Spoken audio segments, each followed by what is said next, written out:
নমস্কার বন্ধুরা, আমি এসআই মণিভূষণ সরকার। গত 26/9/21 যে পরীক্ষা হয়েছে কনস্টেবল পরীক্ষা, সেই পরীক্ষায় কাট অফ মার্ক কত যাবে সে বিষয়ে সবার মনে একটা সন্দেহ রয়ে গেছে। তো আমার দীর্ঘ অভিজ্ঞতা থেকে আমি বলছি, তার সঙ্গে কোশ্চেন এর গুণগত মান সঙ্গে ক্যান্ডিডেটের সংখ্যা দেখে আমি একটা মোটামুটি রাফ ফিগার বলবো।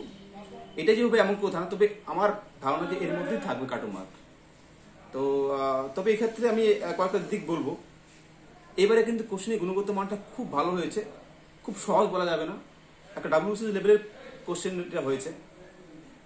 আর সঙ্গে সময়টা সত্যি খুব কম, কারণ এক সময়ের পরীক্ষা, তার জন্য সময় মাত্র 60 মিনিট, সত্যি খুব কম সময়। এরপরেও যে ক্যান্ডিডেট সংখ্যাটা খুব বেশি।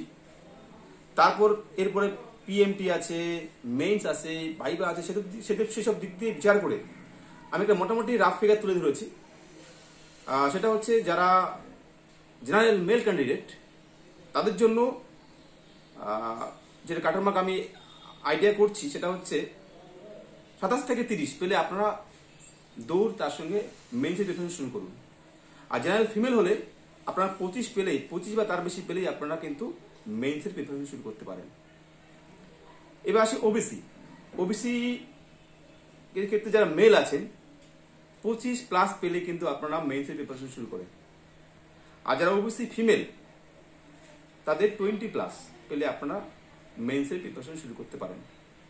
এবার আসি এসসি।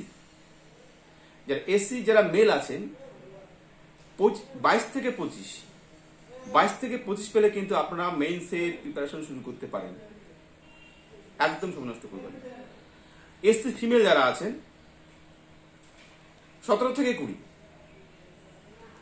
এসসি ফিমেল 17 থেকে 20, এবং যারা এসটি আছেন, শিডিউল ট্রাইব যারা আছেন, যারা মেল আছেন তারা 20 বা তার বেশি পেলে আপনারা কিন্তু মেইনসের প্রিপারেশন শুরু করতে পারেন।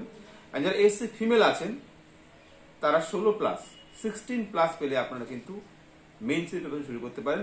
অতএব বন্ধুরা, আমি আশা করব আপনারা যারা এই মার্কের মধ্যে থাকবেন বা তার থেকে 1-2 নম্বর কমও পেতে পারেন, তারা কিন্তু মেইনসের প্রিপারেশন শুরু করতে পারেন, কারণ প্রিপারেশন কখনো বৃথা যায় না। আপনারা কিন্তু সময় নষ্ট করবেন না। মোটামুটি একটা আইডিয়া বললাম, এই আইডিয়া অনুসারে চললে আপনারা ঠিক মেইনস, এরপর দৌড় হবে, পিএমটি ফিজিক্যাল এফিসিয়েন্সি টেস্ট বলা হয় যেটাকে, পিইটি যেটা বলা হয়। তো আমি আপনাদের জন্য শুভকামনা করছি যে আপনারা সবাই খুব ভালো করে পড়াশোনা করুন। All the best, all of you. Thank you.